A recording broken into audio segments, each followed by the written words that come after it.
Greetings, I'm Chappers. And I'm the captain. It's Wampler time. Ah, Wample Dimple Domple Domple time. Wampler. I'm excited because that's a Pinnacle Deluxe. And for many, many years, I used the original Pinnacle.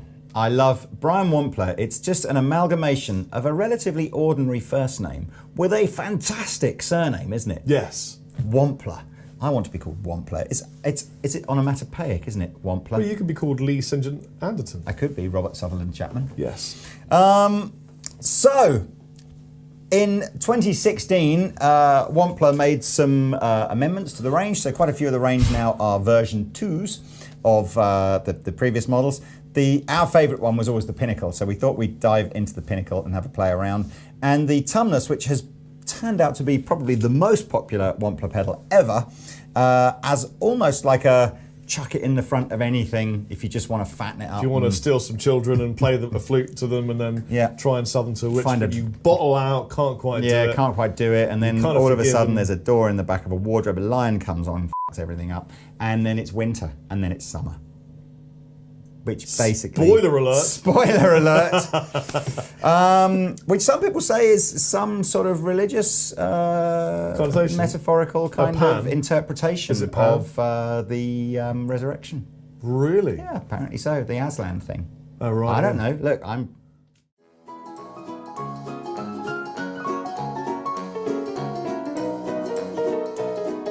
We're using an RD1 from Victory. Which sounds a bit like this. And we're using a Fender Hot Rod Deluxe from Fender, which sounds a bit like this. We just went for a crunchy amp and a clean amp, basically. So, Pinnacle Deluxe, they've changed the EQ a little bit. We've got the boost now. I'm pretty sure the Pinnacle Deluxe always had the boost, but I don't remember whether the boost worked independently. I don't think it did. I don't even remember. Now the boost works independently of the main pedal as well. I don't remember, again, it having this sag control on the side. Didn't have a picture of a mountain either. No, it definitely didn't. See what they did there? Yes, it's the Pinnacle. Of a mountain. It's the Pinnacle. I wonder which mountain it is. Do you think it's Kilimanjaro? I don't know. Not sure. Not really an expert on... Probably Mount Doom. Mount Doom. Brian Wampler would know. He probably climbed it. He probably painted each individual one. Okay, so what do you want to start on? A clean amp? Well, whatever you want, bro. Surprise me. We'll start with a clean amp and we will go through the settings. So you can probably see on the close-up cam, but we've got various modes of operation, a vintage mode, a modern mode, a gain mode, a boost mode, and then we've got a sag control on the side, which I'll tell you a little bit about in a minute, 3-band EQ, some gain over here, some volume over here, and then this boost control is this boost. You know, that's when you activate that. But is this gain or boost for the boost? Could be.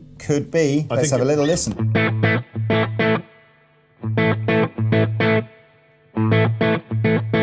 No, that's not doing anything. So it's part of the overall drive circuit. Big. Here we go. Let's just see what happens.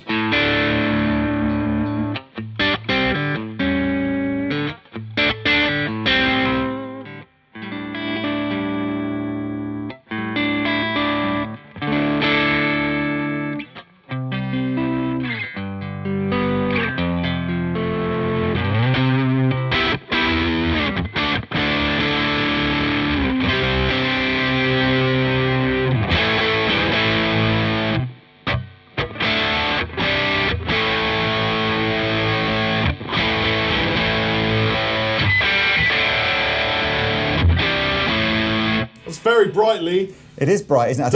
I think it's the amp, but I'll take some of the EQ off. Very brittle sounding. I'll take some of the EQ off.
It's very bright. I think it's the amp's bright. I'm going to put it into the Red Dwarf because the Red Dwarf is a darker sounding amplifier, and see whether or not we get some juicy tones from that. Okay. Too.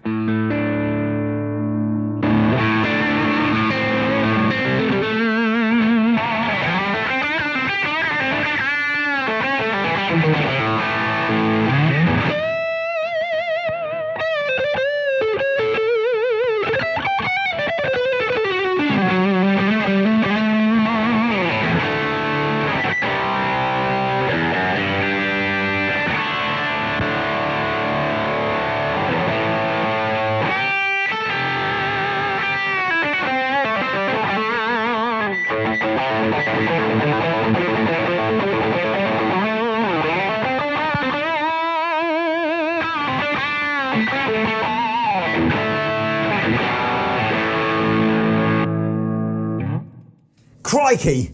I'm not entirely sure there are many applications where you would need more gain than that. Absolutely. But that's why we've got the Tumnus. Let me, I just want to see what this sag control does. I always feel sag is a reference to, sag is kind of a reference to in the power section of an amplifier when it's driven very, very hard. It's the dynamic response of the amplifier. So in other words, when you've got lots of headroom in an amplifier, it'll feel quite sort of tight and dynamic. And then when it's running out of headroom, it's described as sag. So in other words, where so when it's looser. Tight And there's not enough room, you need it to sag. Well, some people, this might be a feel thing more than a sound thing. So let me just turn it on, and I'll turn the sag on and off.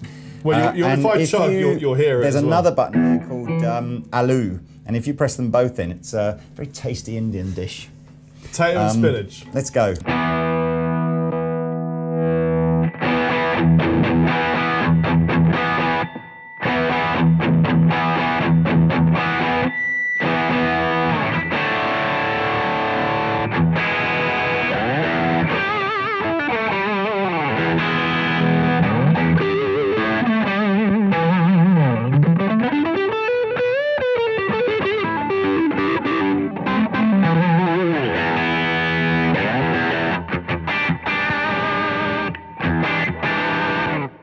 Feeling much difference? Nah. No, there is an audible difference, although it's incredibly subtle. So loud, I can't hear anything anyway. Do you want me to just turn it down a bit so you can hear better? That's fine.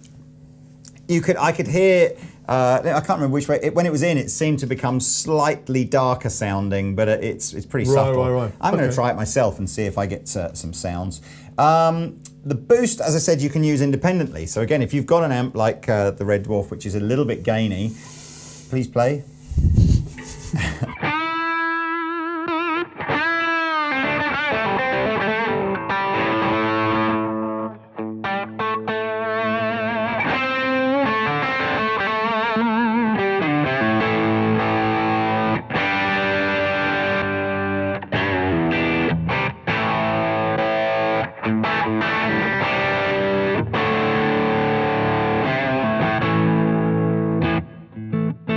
They've called this boost circuit a valve screamer, because I guess it's kind of what it does.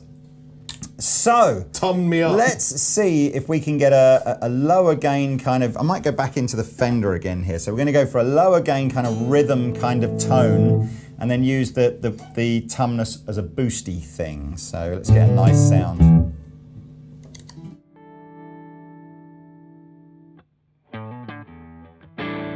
Is that all the way up? All the way up, right? Okay, cool. So,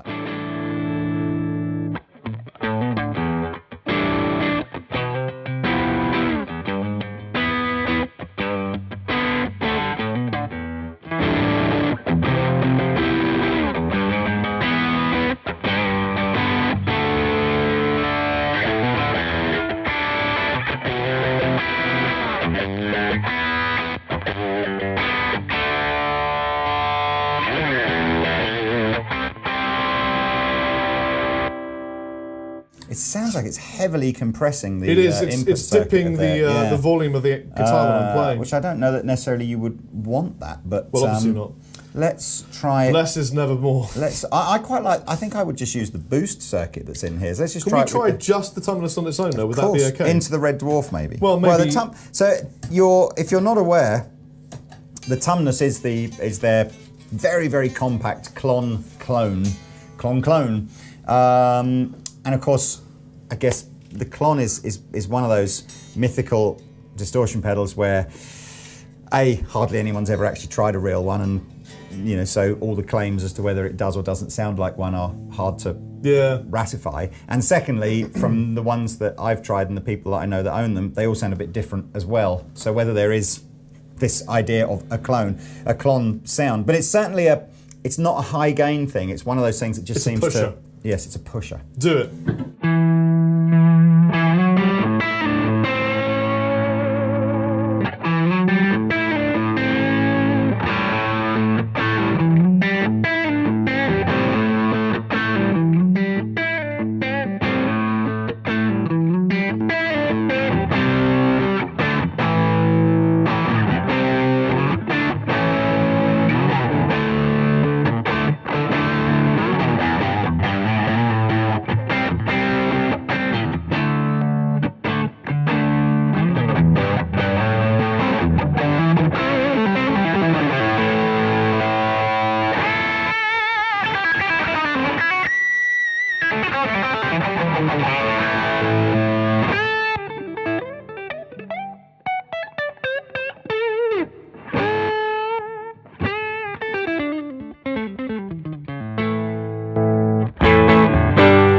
That's a lot louder. Careful. That's driving down valves. Try it now.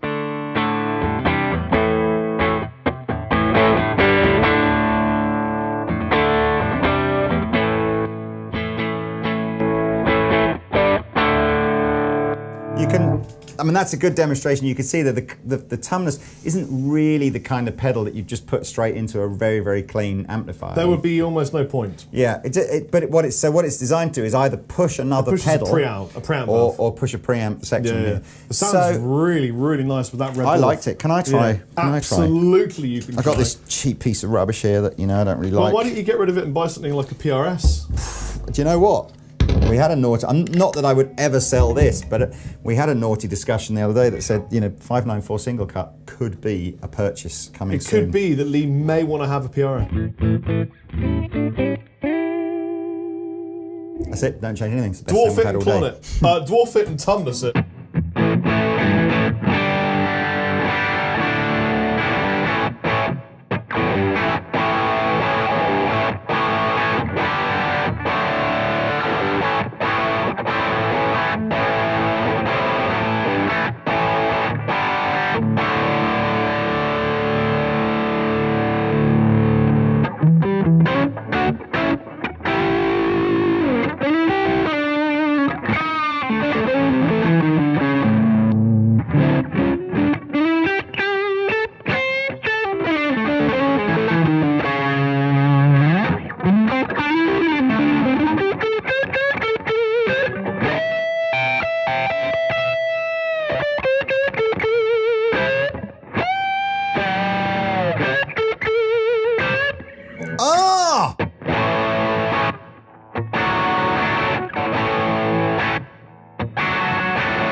Great, That's really good, huh? Really good. I mean, no wonder the Tumnus has been so outrageously popular. I'm going to try this one for a minute, but into the Fender. So can you...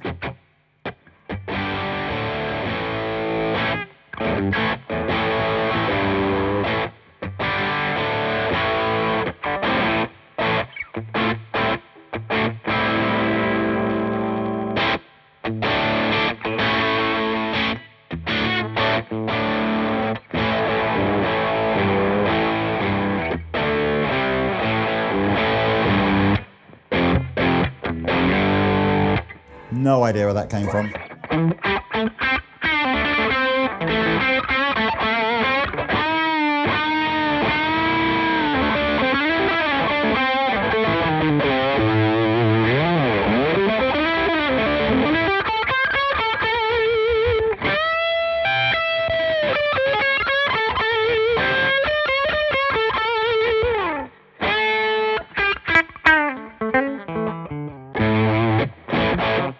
Play with the sag thing on the. Can you just push it in and out so I can see what it feels like? I'll push it in and out for you, Lee.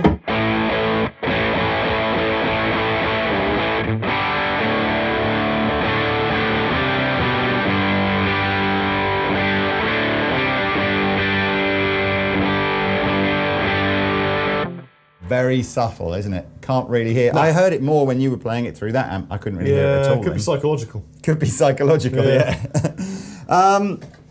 And lastly, because I love this idea of gain into gain. So I'm just going to see if I can get a sound. That sounds like a song we'd write. Gain into gain, or Kenny Wayne Shepherd would write that.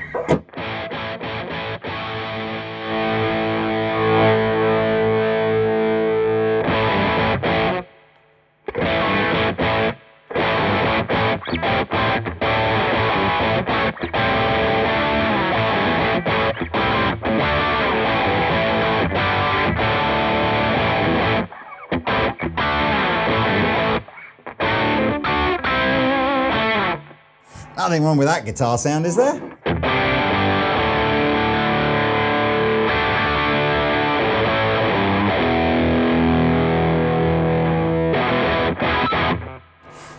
Well, you know, some Wampler technology, a cheap Les Paul and a Fender combo. Do you know, there's a lot of distortion pedals that I bet we've tried over the years, absolutely loved, and just because of the plethora of distortion pedals that there are out there now, you kind of forget how much you loved them. This is probably going to join us at the back here alongside things like the Angry Charlie and some of the classics that we always pull out all the time. This goes in the category of the Make It Better pedal. It's a Make It Better pedal. It's a Make It Better pedal, along with like things like the EP Boost and stuff like that. It's a gooder, invariably gooder, make it gooder. And the Pinnacle is just this. I think I'd like to. We'll keep this as well because this will be a sort of a Angry Charlie kind of alternative. I think for maybe when we want more. Especially if you've got a dark amp, and you know, I think probably it would work great with 4x12s. Yes. And yeah, but great. Really and probably a useful gigging solution as well because I do like. In fact, if I go back to the Dwarfy, the Dwarf, one of the, I like that.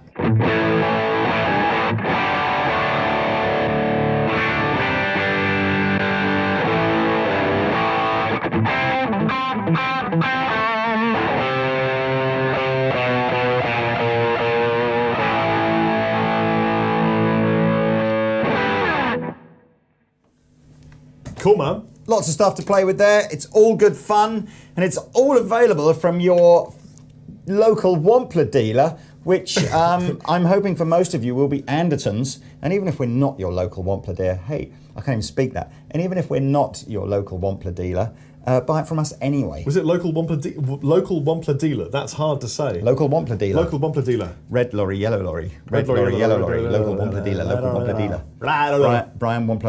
Brian Wampler picked a pick of pickled peppers and made a Wampler pedal called a Pinnacle Deluxe. See you later. Bye.